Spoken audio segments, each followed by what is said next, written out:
Dune, Part 2 is the continuation of the book Dune, written by Frank Herbert and released in 1965. Dune is a very influential book and it has inspired many other stories and genres. It's considered one of the greatest science fiction novels of all time, and it explores themes such as ecology, politics, religion, and human potential. When I watch those teen films like The Hunger Games and Maze Runner, even Insurgents, every film I mentioned have this one person who can save them all, not forgetting the political elements that are involved as well as the religious undertones played throughout a society where there's a gigantic divide between the rich and the poor. And Dune 2 continues that story, where we follow Paul Atreides, the young heir of a noble family that is entrusted with the stewardship of the desert planet Arrakis, which is also known as Dune. Arrakis is the only source of the spice melange, a valuable substance that grants enhanced abilities and is vital for interstellar travel. Paul and his family are caught in a deadly conflict between the Emperor, the rival House Harkonnen, and the native Fremen, who have this mysterious connection to the spice and the prophecy of a Messiah.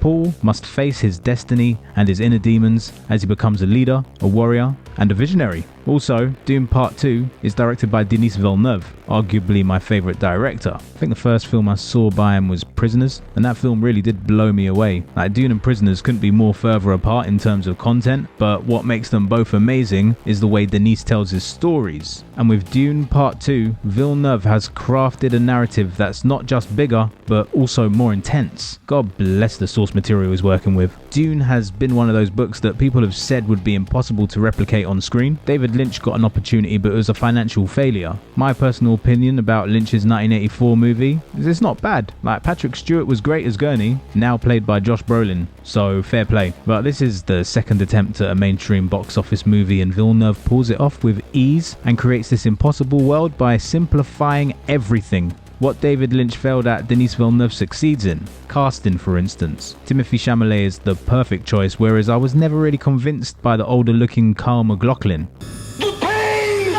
In Dune Part 2, Chalamet portrays Paul's transformation from a naive and reluctant hero to a powerful and charismatic leader. He also has great chemistry with Zendaya, who plays Shani, his love interest and ally. Florence Pugh is another one who's impressed audiences and critics with her roles in movies such as Midsommar and Oppenheimer. In Dune Part 2, she plays Princess Irulan, the daughter of the Emperor, and she also dabbles in a bit of narration. She has a small but important part in the movie as she reveals some of the secrets and intrigues behind the events of Dune Part 1. But no doubt, like Zendaya suffered in the first film, Florence will get more airtime in the next Dune film. The rest of the cast is also very impressive, and they all bring their own charisma and personality to their characters. Only downfall was the amount of screen time they got, but Denis, he knows what he's doing. Trust the process. Although I bet there's a ton of deleted scenes on the cutting room floor. I expected more from Skarsgård, and he was menacing, but he didn't really have that much to do. Same as Batista.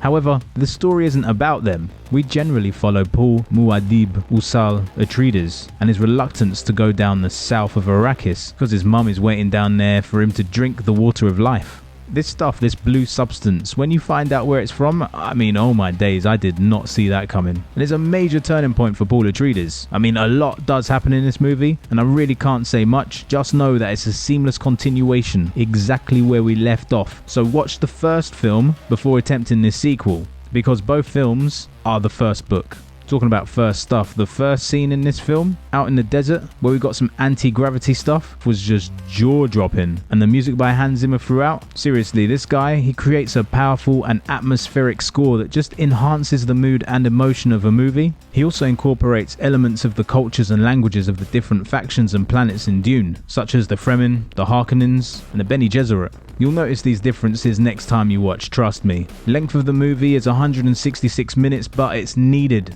because the movie does not waste any time or scene. Denis uses every minute to develop the story, the characters, and the world of Dune. The movie also respects the book, and it does not cut or change any important or essential parts of it. Most importantly though, it doesn't spoon feed everything to the audience, which leaves some room for interpretation and imagination. So now Dune is complete. The book has now been turned into a film, 2 films. Next should be Dune Messiah, and I don't think it'll be called Dune Part 3 as the movie is based on the second book called Dune Messiah, but I wouldn't get too excited yet because I think Denis Villeneuve is going to make a different film before coming back to the Dune saga, and why not? Get out of that Dune headspace for a little bit and then come back in a couple of years and give us another incredible spectacle. It's going to be sublime. Rating wise, I'm going to give this film 4.5 out of 5. I think this movie is a masterpiece of the genre and a testament to Villeneuve's vision and talent. Dune Part 2 is also a film that deserves to be seen on the biggest screen you can find, as it's a cinematic feast for the eyes and ears, and you have to go watch it for the worm riding scene alone. Maybe not 4DX, because I do not want to have sand being thrown in my face. But that's it for my review of Dune Part 2. Thank you for watching, and please like, share and subscribe to my channel for more reviews and commentary on the latest films and TV shows. And don't forget to leave a comment below and let me know what you think of Dune Part 2. Did you like it? Did you hate it? Or what was your favourite scene or character? And what are you looking forward to in the next film? I'd love to hear your thoughts and opinions. But until next time, just remember, the spice must flow.